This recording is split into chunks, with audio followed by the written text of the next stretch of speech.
You're born in a cozy nest tucked inside a burrow beneath an old oak tree in rural Iowa. You're one of 10 tiny, pink, hairless siblings swirling around in a carefully constructed nest that mom spent days building from shredded corn husks, grass, and mysteriously acquired sock fibers. Though, given your 2 to 3 year life expectancy, it's more like a short term lease than a permanent residence. Well, make that 9. You just lost your biggest sibling to Whiskers from the nearby farmhouse. First lesson of hamster life. Everything wants to eat you, and you're snack sized. No pressure, right? Mom's pretty chill about it, though. She's already mentally planning her next litter, but don't worry, she'll wait until you're old enough to stuff your own cheek pouches before she leaves you.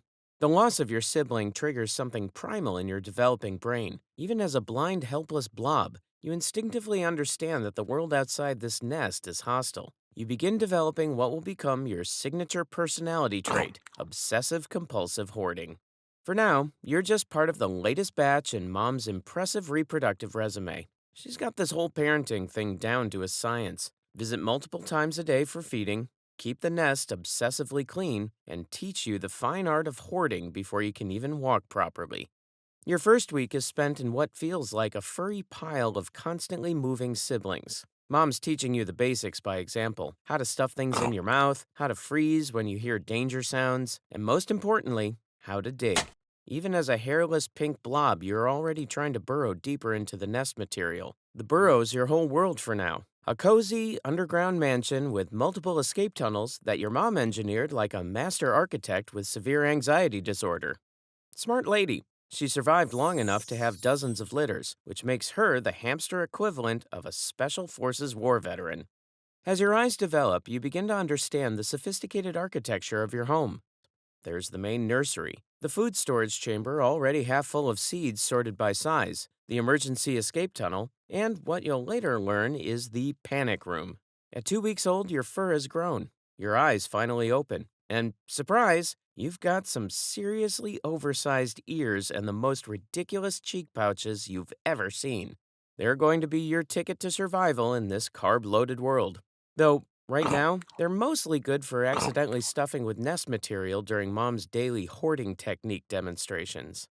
By day 20, you're starting to get the hang of this whole being alive thing. You've mastered the art of the emergency freeze when mom makes that sharp chittering sound. That's hamster for duck and cover, kids. Something wants to turn us into cat treats. It's time for your first venture outside. The moment every hamster dreams of and every mother hamster has nightmares about.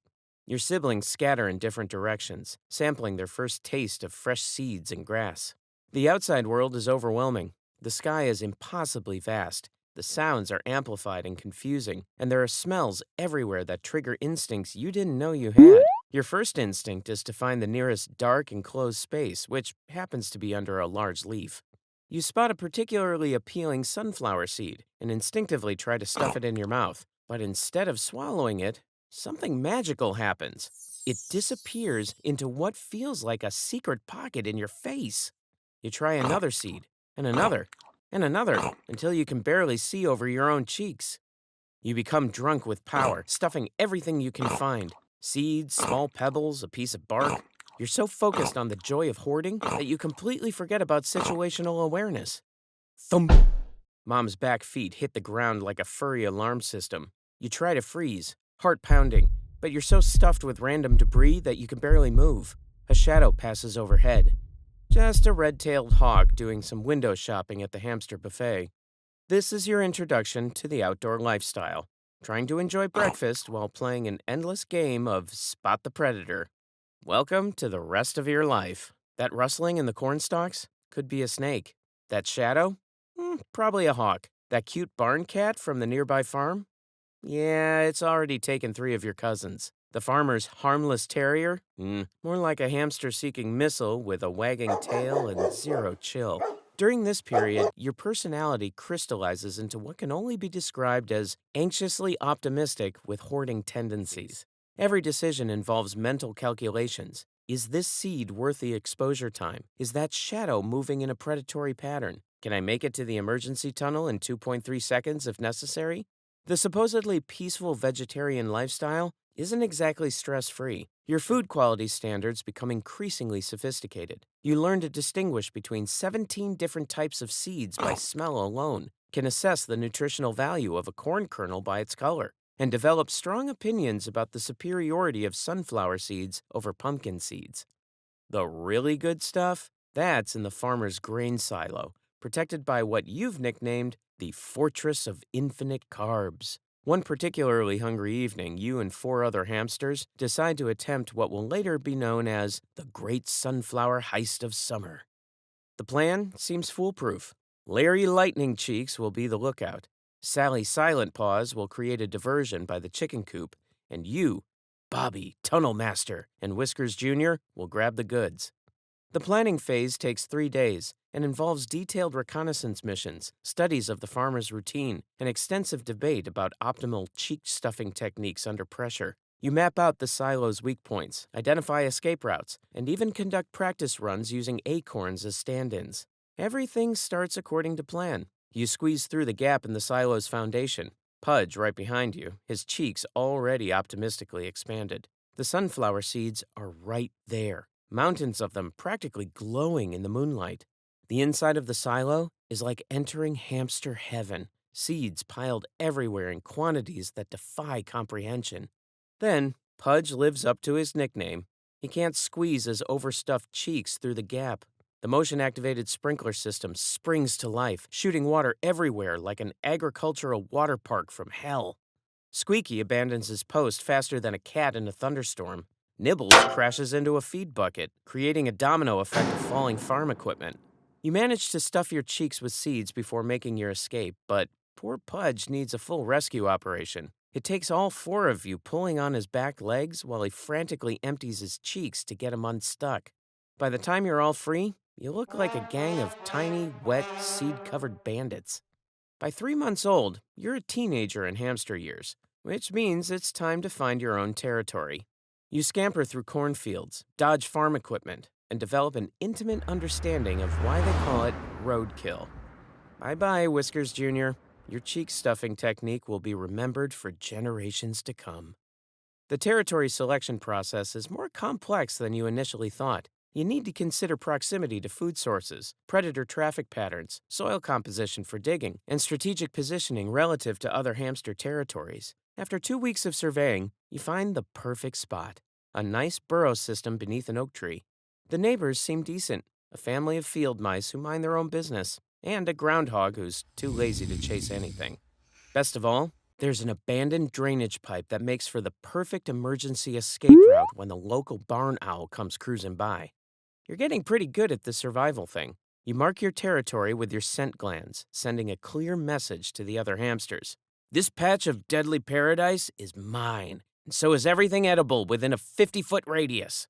Then comes your first Iowa winter, and suddenly, all that hoarding behavior your mom drilled into you doesn't seem so crazy anymore. The temperature drops faster than your enthusiasm for outdoor adventures, and you realize that your food stockpile is going fast. You've got enough seeds to last maybe 2 weeks, but the winter in the Midwest lasts approximately 17 years. Or at least it feels that way when you're a tiny furball trying to avoid becoming a hamster popsicle. The first snowfall transforms your familiar world into an alien landscape of white death. Every landmark is buried, every scent trail is erased, and every food source is now hidden under 3 feet of frozen water. You spend your days frantically trying to insulate the walls with anything you can find. Corn husks, dead grass, that one sock that fell from the farmer's laundry line. The real challenge isn't just staying warm, it's finding food when everything edible is buried under snow. You develop an emergency excavation technique, which involves digging tunnels through snow to reach buried seed caches. The journey home is even worse. The snow has started falling again, and your tiny paw prints are filling in behind you faster than you can make them. 3 wrong burrows later, including one embarrassing incident where you accidentally invaded a very grumpy mole's territory. The mole, whose name you learn is Grumpy Gary, is not pleased to find a half-frozen hamster in his tunnel system. He delivers a lecture about proper underground etiquette that's both terrifying and educational. Gary eventually takes pity on you and shares some of his grub collection, but not before making you promise to improve your navigation skills. By February, you've developed what can only be described as winter madness. You start talking to your food stores, naming individual seeds, and having philosophical discussions about which ones to eat first. The worst part? You're not even hibernating properly. Real hibernators get to sleep through this frozen nightmare, but hamsters are just conscious enough to be miserable about it. You spend your days in semi consciousness, dreaming about summer cornfields and waking up to frozen water dishes. By March, when the first signs of spring finally appear, you emerge from your burrow looking like a tiny, traumatized survivor of some furry apocalypse. Your food stores are completely depleted. Your fur is matted from months of stress grooming, and you've developed seasonal depression. But hey, you survived your first winter. Only about 6 more to go, assuming you don't become cat food first. Spring arrives, and suddenly your priorities shift from survive winter to find someone to share my impressive seed collection with. The warming weather brings out all the local hamsters, and you spot a particularly attractive lady. She's got perfectly groomed fur and giant pouches. It's game time. But wait, who's this guy? Apparently, every male hamster in the county had the same brilliant idea. Great. Now you've got competition. And he's bigger than you. Much bigger. And his territory includes what appears to be a direct pipeline to the farmer's chicken feed. This is going to require some serious hamster diplomacy. The rival male, who you mentally nickname Big Chuck, has clearly been preparing for mating season longer than you have. His territory is twice the size of yours. His food stores are legendary, and he's got the kind of confident swagger that comes from never accidentally stumbling into a mole burrow. Turns out being a male hamster means participating in the world's tiniest wrestling federation. You square up against the male rival, both of you performing what looks like sumo wrestling. There's tiny paws and fur flying everywhere. The female watches from a safe distance, wondering if she should just stay single. After what feels like an eternal dance of tiny pawed combat, you emerge victorious. Mostly because your opponent got distracted by a carrot and forgot he was supposed to be fighting. Now comes the courtship, which in hamster terms means showing off your burrow like you're on an episode of Cribs. And here's my main storage chamber, fully stocked with premium seeds. Notice the excellent ventilation and multiple escape routes. This tunnel leads to my backup food cache, and this one goes directly to the best foraging spots. She seems impressed, especially by your organizational system and the fact that you've color coordinated your seed storages. The actual mating part? Let's just say it's efficient. Hamsters aren't exactly known for their romantic stamina. One quick encounter, and that's it. You're about to become a father. Though don't expect any world's best dad mugs. Your part in this story is over, and she's already planning her nursery burrow, preferably somewhere far away from your bachelor pad. Summer brings new challenges and the realization that adult life is basically just advanced level survival with more responsibilities. The corn is tall, which is great for hiding, but terrible for spotting incoming doom. Those satellite dish ears of yours are working overtime as nature's air conditioning system. Your territory management has evolved into a full-time job.